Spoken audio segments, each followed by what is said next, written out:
Nazi hospitals were not places of healing. They were torture chambers disguised as medical facilities.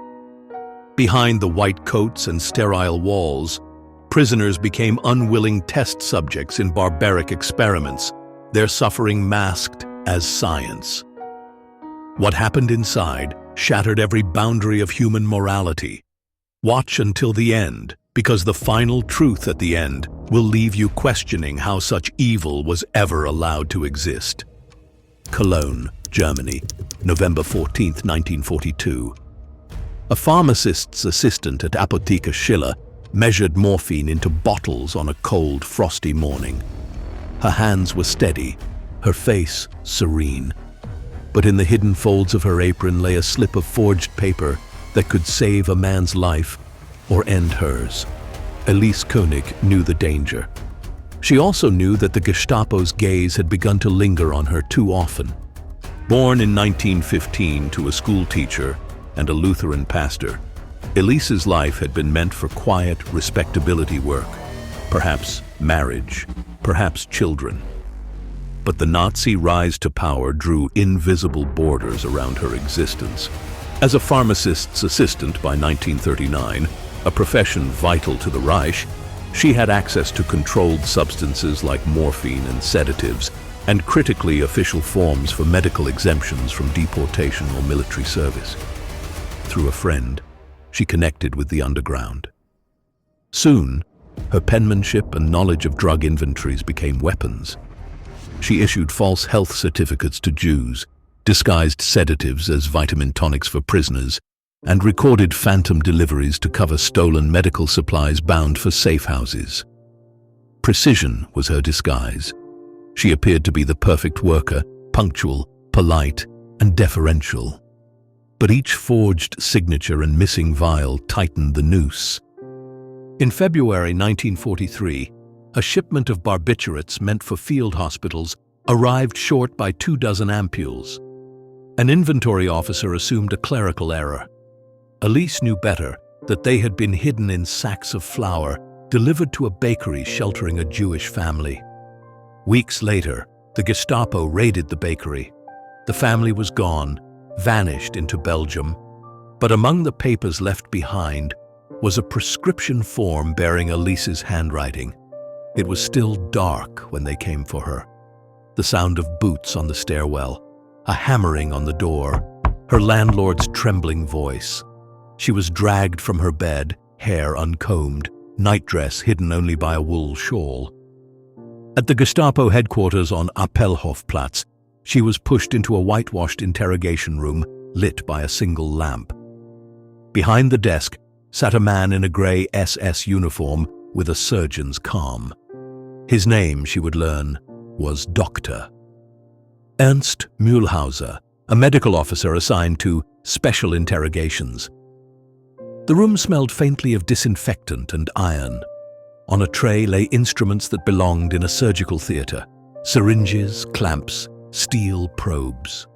Mühlhauser leafed through her pharmacy records, speaking almost politely.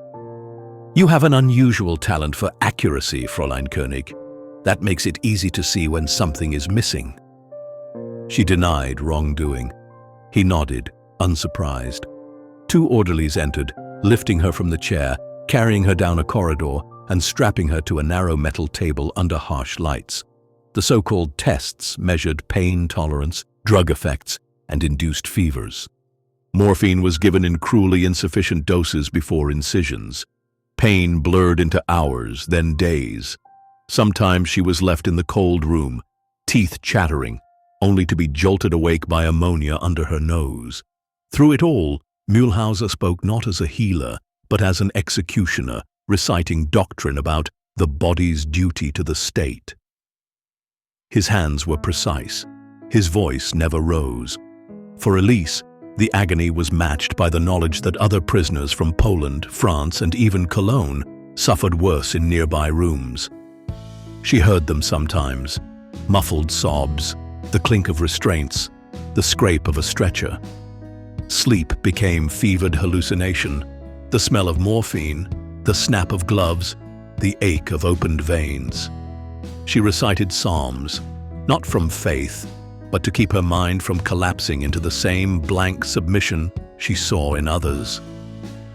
In late March 1943, Mühlhauser summoned her to a brighter room with tall windows.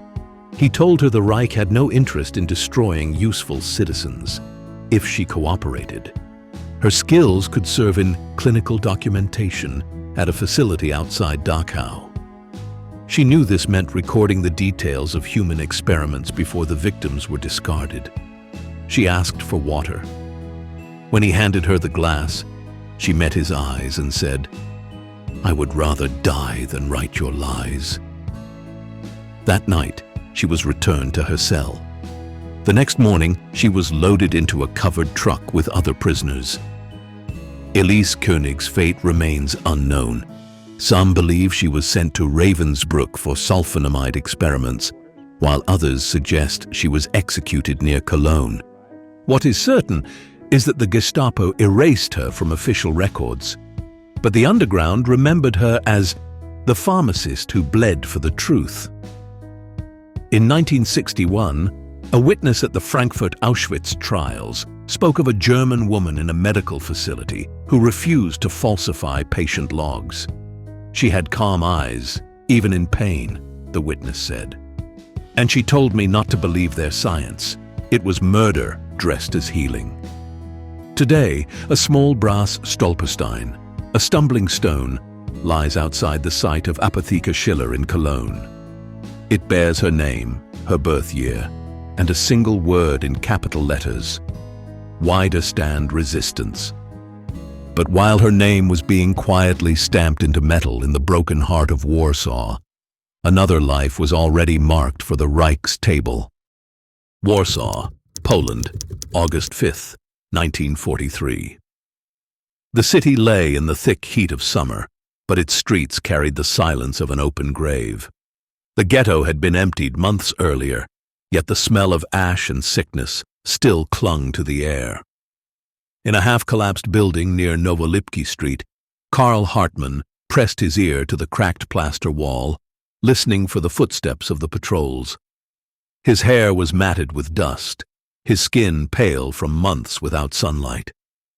At 26, Karl looked older than his years, the war having carved deep hollows under his eyes. Before the occupation, he had been a medical student, one of the few Jews in Warsaw allowed into the university by quota. He dreamed of practicing surgery, of stitching life back into broken bodies. But when the Germans sealed the ghetto in 1940, his textbooks became contraband, his stethoscope a lifeline for the sick and dying trapped inside. In secret, he worked as a courier. His work was dangerous, carrying messages through sewers, smuggling medical supplies in sacks of coal, treating fighters in candlelit basements.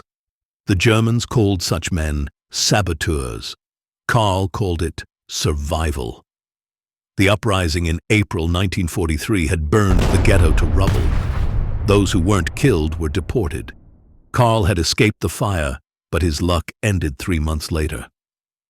A trap was set. An informant lured him with the promise of medical instruments hidden in an abandoned clinic. Instead, SS men were waiting. He was beaten in the street, his bag spilt open, its contents bandages, morphine, and a crumpled map of sewer exits spread for all to see. The arrests in Warsaw were brutal but efficient. Karl was not taken to the Powiat prison like most fighters. Instead, he was loaded into a black ambulance marked with a red cross. Not a mercy vehicle, but a trap used by the SS medical unit. Inside, the air was heavy with antiseptic and sweat. The ride was short. He was brought to a section of the Warsaw University medical faculty that the Germans had commandeered. Its lecture halls had been stripped of desks, its laboratories converted into something between a hospital and a torture chamber. In one room, steel tables gleamed under harsh light. In another, cages of lab animals stood beside gurneys, meant for human subjects. The man who greeted him was not in uniform, but in a white coat. Dr. Helmut Kruger, a German surgeon who once published papers on battlefield wound treatment, now oversaw human application trials for the SS. He looked Karl over like a carpenter inspecting raw timber. "A medical student," Kruger said with faint amusement. "Then you will appreciate our work." Karl was restrained on a table, his arms bound at the elbows. The first procedures were sterility tests, deliberate infections of wounds with bacteria scraped from latrine buckets. Kruger claimed this was to observe the progression of gangrene. Karl knew better. The pain was slow, insidious, a spreading fire in the flesh. When the fever took him, they drew his blood, replacing it with plasma from German soldiers to study immune compatibility. The nausea was worse than the wounds. Nights were not silent. From the next room came groans, muffled screams, and the sound of something heavy dropped to the floor. Once, when the door was left ajar, he glimpsed a man strapped upright, eyelids pried open, as light from a surgical lamp seared into his pupils. The sight lodged in Karl's mind, like a splinter he could never pull out. Kruger took interest in Karl's medical knowledge, asking questions mid-procedure about what symptoms he observed, whether he could feel necrosis setting in. It was mockery disguised as collegial curiosity. Karl answered in clipped sentences, hiding his hatred. He knew that resistance fighters were executed quickly. Those kept alive in places like this were being drained slowly, body and spirit. Weeks blurred together. The smell of carbolic acid and rotting flesh became as constant as the throb in his leg. He began to mark time by the slant of sunlight through the barred window and by the faint sound of bells from a church beyond the walls, proof that a world still existed outside. One afternoon, a Polish prisoner told Karl of an escape route. A delivery cart, guarded by one SS driver, left weakly with laboratory waste, human corpses. Karl considered hiding among the dead, a thought more chilling than being shot. But by Thursday, the infection in his leg was so advanced that he could barely stand. He made his decision. When the guards wheeled out a gurney carrying two shrouded bodies, Karl feigned unconsciousness, letting his head loll, his breathing slow. They lifted him onto the cart without checking for a pulse. The journey was short, the smell unbearable. When the cart stopped, Karl waited until the guard's boots faded into the distance. Then he rolled off into a ditch, crawling through mud until the shadows of the city swallowed him. His escape was not freedom. He was found days later by partisans and carried to a barn outside Warsaw. The leg had to be amputated. He never returned to the fight, but his testimony after the war helped convict Kruger, who was captured in 1946 and hanged for war crimes. In Warsaw today, a plaque at the university bears Karl Weiss's name.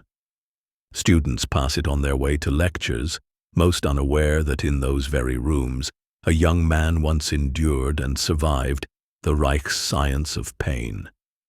But hundreds of miles away, in the heart of Germany, another prisoner was about to face that same science, not through infection or the knife, but through the slow, merciless grip of the cold. Munich, Germany, January 12, 1944.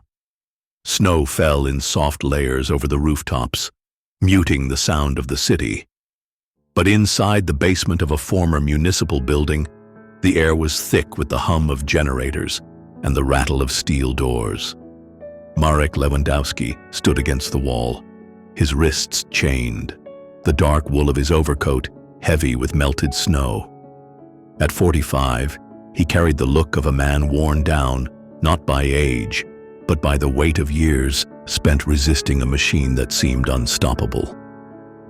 Marek had been a railway inspector before the war, a quiet man with a precise mind and a deep mistrust of the Nazi regime.